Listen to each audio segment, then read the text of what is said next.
Life's been a series of tough breaks and lucky strikes.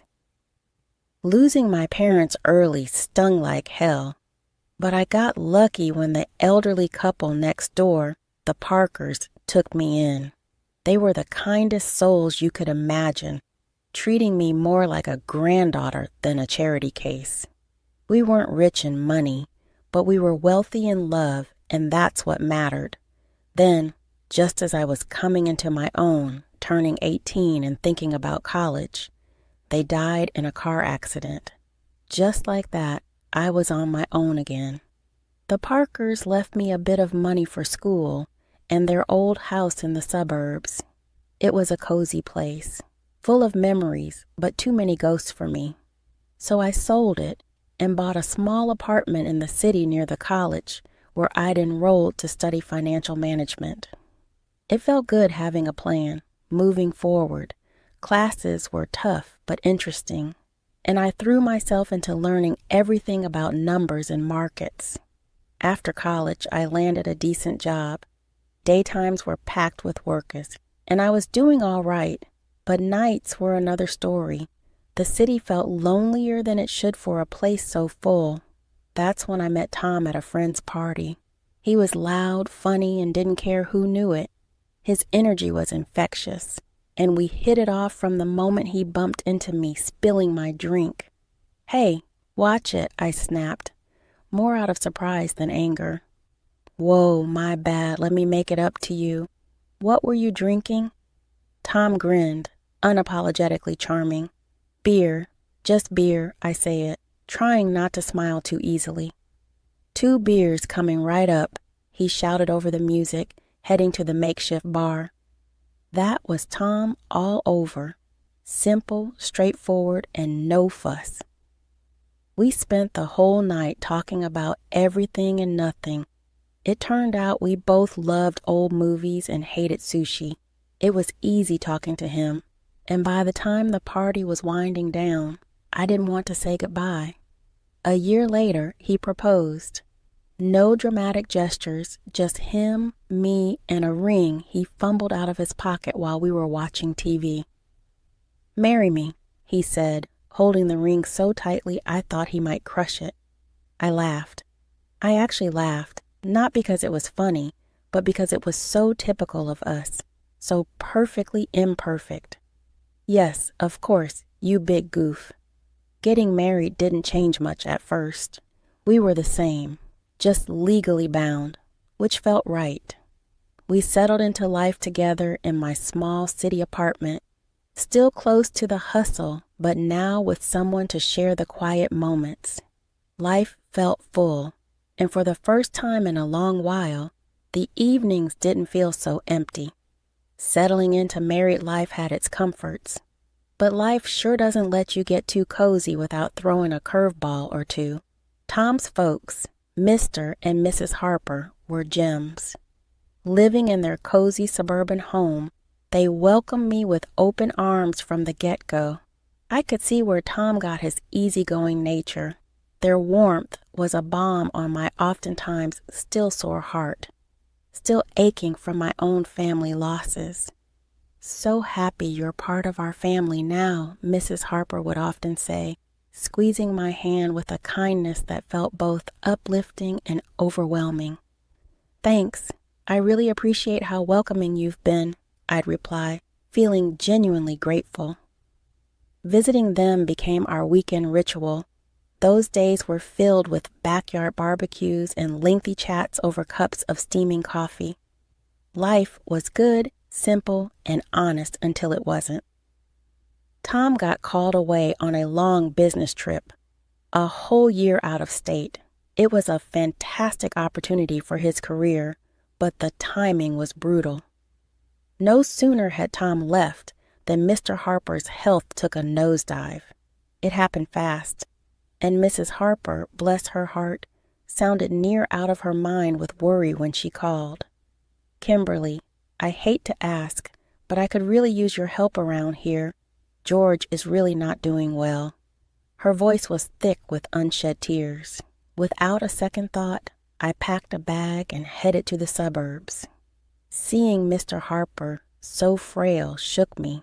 He had always been a pillar, strong and steady. Now he looked shrunken, tethered to his life through a maze of medical tubes. I slipped into the routine of their household seamlessly, handling the cooking and cleaning, while Mrs. Harper focused on George's care. Evenings, I spent sitting by Mr. Harper's side, reading out loud his favorite classics, his eyes often fluttering closed long before I finished a chapter. "Thank you, Kimberly," he'd whisper on good days, his voice a shadow of his former robust tone. "It's a pleasure, really." I'd squeeze his hand, trying to offer comfort through the simple touch.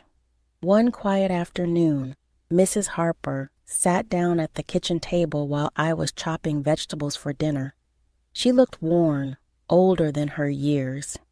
"Kimberly, I don't know how to say this, but we're in a bit of a bind," she began, wringing her hands nervously. "George was the main earner, you know, and with him like this." I put down the knife, giving her my full attention. "We're strapped, honey. I hate to even ask, but could you consider renting out your apartment? It might help us get through this tough spot."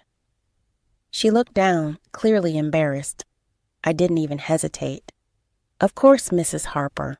I'll get on it right away," I said firmly, trying to ease her burden. The apartment rented out quickly, and every month I dutifully transferred the rental income to Mrs. Harper, along with money for groceries and whatever bills piled up. It wasn't easy. The commute to my job in the city became a nightmare, but family sticks together, right? That's what I kept telling myself, even on the hardest days. "Kimberly, you're a godsend," Mrs. Harper would often say, her relief palpable each time I handed her the money. "It's what family does," I'd respond, though some nights as I lay in the guest room listening to the distant sounds of sirens from the city, I couldn't help but feel the weight of the world on my shoulders. Jake's calls were my only respite, his voice a tether to another life. "How's it going, Kim? You holding up okay?" His concern was always evident, even through the static of long-distance calls. "We're managing. Don't worry about us." I'd force cheerfulness into my voice, not wanting to add to his stress. Life in the Harper household took a drastic turn when Susan, Mrs. Harper's daughter from her first marriage, showed up unexpectedly. The vibe shifted immediately. She had that kind of presence, like a cold breeze that sneaks under the door.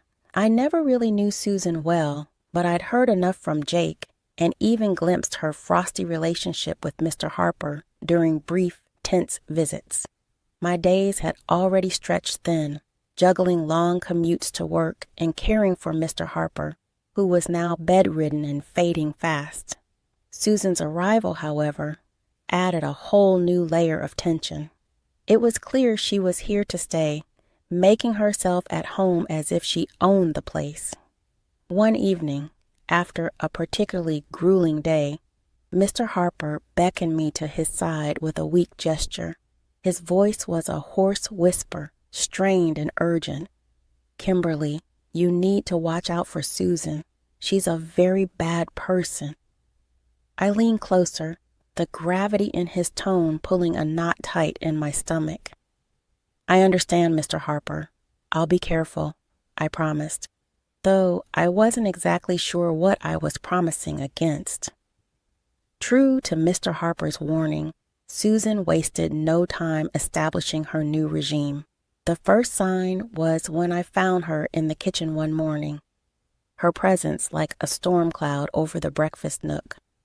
"Just so we're clear, I'm not here to play housemaid or chef for anyone," she declared, her tone sharp as she sipped her coffee, eyeing me like I was an intruder in her mother's kitchen. I was taken aback but managed to keep my cool. Okay, Susan. I've been handling things so far and I can keep at it," I said, trying to keep the peace. "Good, because I don't plan on lifting a finger.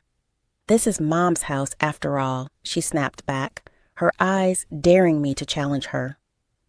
From that day on, Susan made sure her presence was felt, and not in a good way. She'd order takeout just for herself and her mother, leaving their empty boxes on the table for me to clean up. Her disdain wasn't subtle, and it stung, but I swallowed the bitterness because Mr. Harper needed peace. "Kimberly, why don't you sit and eat with us tonight?" Mrs. Harper asked one evening, a rare moment of old warmth in her voice. Before I could respond, Susan cut in sharply. "Mom, Kimberly's been busy all day. She probably prefers eating later." Her words were coated with fake concern, but the message was clear. I wasn't welcome. The days grew heavier, my chores doubling. Susan's entitlement filled every corner of the house. I'd hear her late at night, whispering with her mother, turning her against me with poison words. Mrs. Harper, once so kind and understanding, started to change too. Her looks grew colder, her thank yous fewer. A couple of weeks later, Mr. Harper was gone. The funeral was a solemn affair, with Jake flying in just in time to say his goodbyes. It was the first time in months we were together, and the relief of having him by my side was palpable. Yet, amidst the mourning, I noticed the air had shifted significantly at the Harper residence. Susan was on her best behavior, treating everyone with a forced politeness. "How's everything been while I've been gone?" Jake asked me quietly during a brief moment we had alone after the service. "Fine. Everything's been fine," I lied, forcing a smile. I didn't want to burden him further. His grief was enough to handle. "You sure? You look a bit worn out," he pressed, his brow furrowed with concern. "It's just been busy, helping out around here," I reassured him, avoiding his gaze. It wasn't the time to delve into the mess that was brewing beneath the surface. As soon as Jake left, Susan dropped her act. The mask of the dutiful sister was gone, replaced by the sneering, dismissive attitude I'd grown accustomed to. The dynamic in the house shifted drastically. Mrs. Harper, perhaps in her own throbbing grief, became distant and cold towards me. Commands replaced conversations, and I felt more like an intruder than a family member. Susan took over the household like she was the lady of the manor. Her reign was marked by disregard for anyone's feelings but her own. She started barging into my room without knocking, rummaging through my things as though she was searching for buried treasure. One afternoon, I was out in the garden trying to find some peace when I stumbled upon a box lying among the shrubs. Curiosity piqued. I opened it only to find my watches, jewelry, and even some underwear. My heart sank. Nearby, draped carelessly over a bush, were several of my dresses. Fury bubbled up inside me as I gathered my belongings. Clutching the box, I stormed inside, finding Susan in the living room, lounging like she owned the place. "What the hell, Susan?" I demanded, my voice shaking with rage. "You can't just throw my stuff out." Susan laughed, a cold, harsh sound that echoed mockingly around the room. "Live here? Please, you're just a guest and not a welcome one. You should be out in the garden, or better yet, on the street. You're nothing but a ruthless beggar anyway." Her words stung like salt in a wound. I couldn't believe the venom in her voice. Trembling, I turned to Mrs. Harper, who had just entered the room. "Mrs. Harper, please tell her she can't treat me like this. This is supposed to be my home too," I pleaded, my voice cracking. Mrs. Harper, once kind and gentle, now looked through me as if I were glass. "This is Susan's house now. She's right, Kimberly. Maybe it's time you found somewhere else to live." Her words were a blow I hadn't anticipated. I stood there, the box in my hands, my heart breaking in my chest. The home I had come to know, the family I thought I had, crumbled around me in that instant. Despite everything, I stayed because of a promise I made to Mr. Harper on his deathbed. to look after his wife and not let Susan overpower her. But day by day, Mrs. Harper seemed to adopt Susan's cruel traits. Her words turned sharp, her eyes cold. "You're just sitting on your hands here, aren't you?" Mrs. Harper snapped one evening as I cleaned up after dinner, her voice dripping with disdain. "I'm doing my best to keep things running smoothly," I replied, trying to keep my voice steady despite the hurt her words caused. "Best? Could have fooled me. Seems like you're just freeloading," she scoffed, turning her back to me as she left the room. Her words stung. I was far from a freeloader. I had rented out my apartment and transferred nearly all that income to Mrs. Harper on top of handling most of the housework.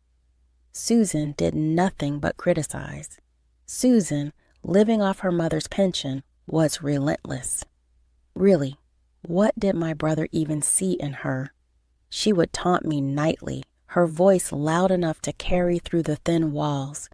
I'd bite my tongue, swallow the anger and frustration, and remind myself of the promise I made. But the atmosphere was suffocating, the house a minefield of hostility. One evening, coming home early from the work, my world tilted on its axis. I walked in to hear Susan and Mrs. Harper in the middle of a heated discussion in the living room, not noticing my arrival. "We need to get her to sell that apartment of hers. You know how much we could use that money," Susan was saying, her tone greedy and calculating. "Yes, but how do we convince her? Kimberly's no fool. She won't just hand it over," Mrs. Harper replied, her voice a mix of frustration and greed. "Leave it to me, Mom. I'll sweet-talk her into it. Once she signs it over, we can finally live the way we deserve." Susan's words slithered through the air like a snake. Hearing them plot to strip me of my only financial security was a cold splash of reality. Fear gripped me. I couldn't stay, not anymore. My heart pounding, I slipped away to my room unnoticed. They were planning to rob me of everything. The decision was made right then. There was no staying after this. I hurriedly packed my essentials, my hands shaking. Every second in that house now felt like a countdown to disaster. I didn't bother with goodbyes. They didn't deserve them. Slipping out the back door, I ordered a taxi to the station. Sitting on the train to Jake's state, doubts swirled in my mind. Would Jake understand? Would he take their side? The uncertainty was crushing, but the fear of what might happen if I stayed was worse. I stared out the window, watching the landscape blur by, a mix of fear and resolve settling in my chest. When I arrived at Jake's place, his reaction was a cocktail of shock, relief, and a swirl of questions. His eyes widened as he opened the door to find me standing there, bag in hand, looking probably as frazzled as I felt. "Kimberly, what are you doing here? Is everything okay?" he asked, stepping aside to let me in. I hesitated, taking in the familiar comforting sight of his temporary home. "No, Jake, everything's not okay, not at all," I replied, my voice catching a bit. He led me to the couch, his expression now lined with worry. "Talk to me, babe. What happened?" I told him everything, starting from Susan's return, the worsening conditions at home, the financial manipulations, and the final straw, the plot to make me sell my apartment. I hadn't wanted to worry him before, didn't want to add to his stress while he was away working. Jake's face darkened with every word I spoke. By the time I finished, his fists were clenched, his jaw set hard. "Why didn't you tell me any of this before?" he asked, his voice a mix of anger and concern. "I didn't want to cause more trouble. I thought I could handle it," I admitted, feeling foolish now. "Kimberly, damn it, you shouldn't have to handle anything like that alone," he exploded, standing up to pace the room. "I can't believe my mom and Susan would treat you this way." He stopped and looked at me, his eyes intense.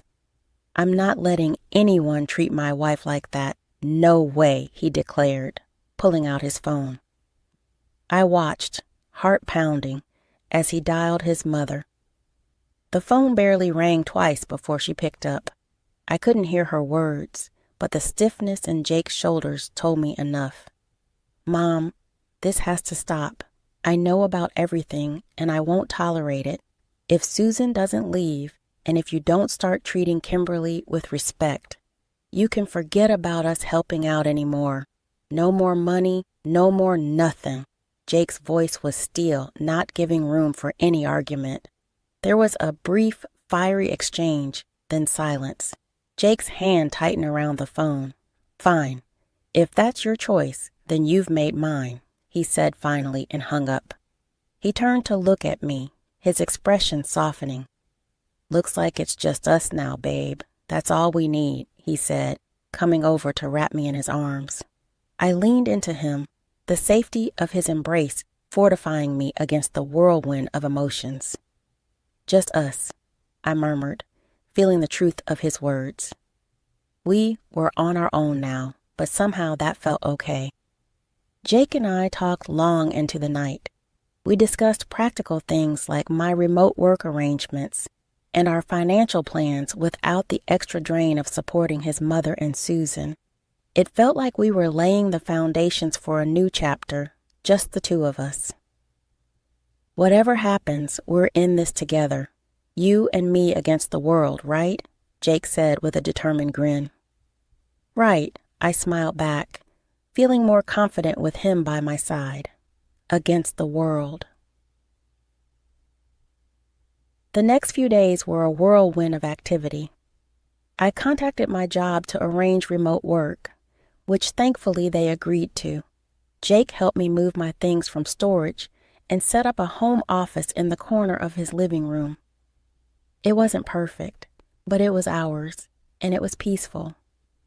A week into our newfound peace, I was jolted by a call that almost felt like a ghost from a past life.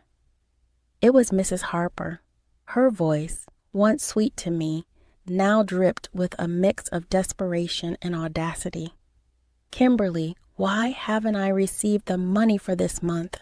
You know we depend on it, she demanded right off the bat.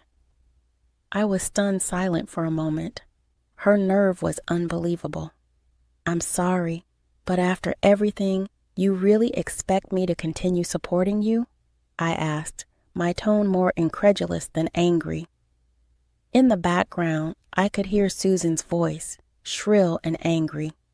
She's just an ungrateful girl, Mom. Make her transfer the money. Taking a deep breath to calm my rising anger, I remembered the venomous words they had thrown at me, words that stung deep.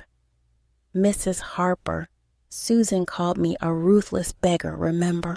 I'm not sending money to people who treat me like trash. I'm done. There was a pause on the other end, and I could almost picture Mrs. Harper's shocked face. But we're family, she finally said, her voice a mixture of anger and pleading. No, family doesn't treat each other that way. Goodbye, Mrs. Harper, I said firmly, and hung up before she could respond. The call shook me, but Jake was right there, his support unwavering. You did the right thing, Kimberly. It's time they learn to stand on their own, he reassured me, wrapping an arm around my shoulders. Not long after settling back into our hometown, another surprise came our way. I was pregnant. The news brought a joy we hadn't expected, and suddenly the future seemed filled with possibilities.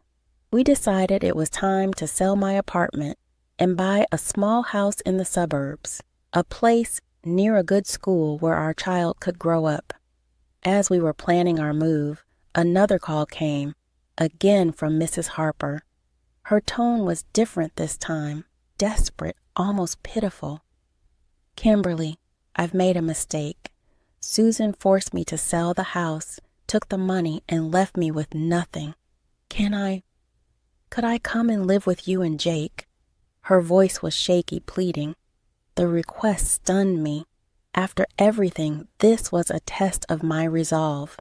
Mrs. Harper, you chose this path when you sided with Susan against us. You could have chosen differently, I said, my voice steady, despite the turmoil inside.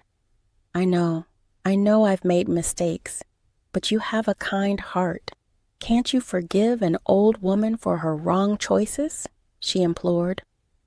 I sighed, feeling a pang of pity, but remembering the pain her choices had caused. I forgave you long ago, but that doesn't mean I can let you back into my life.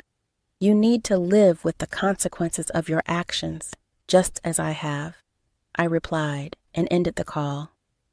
Then, with a resolute tap, I blocked her number. We moved forward with our plans, purchasing a quaint house with a little garden where our child could play. It was a lazy Sunday morning, the kind where you linger over coffee and the newspaper. I was flipping through the pages when a headline caught my eye. Local woman arrested for massive fraud scheme. There, staring back at me from the paper, was Susan, handcuffed and looking defeated. I couldn't help the mix of shock and, admittedly, a slight vindication that washed over me. "Look at this, Jake," I called out, holding up the newspaper for him to see. "It's Susan. She's been arrested for fraud." Jake took the newspaper, scanning the article with a serious expression.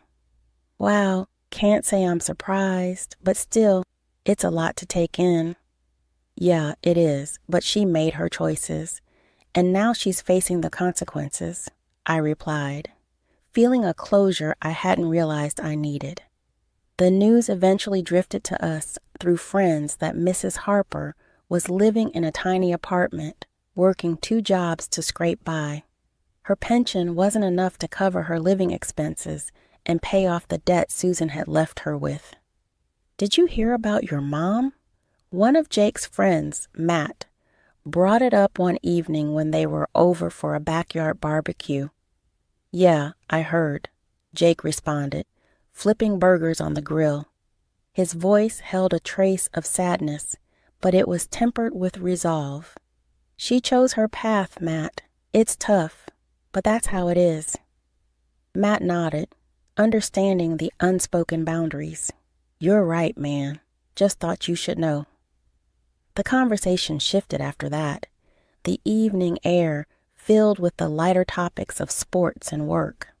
Life had moved on, and so had we. The joy of our new life really crystallized when Mia came into the world. Becoming parents changed everything.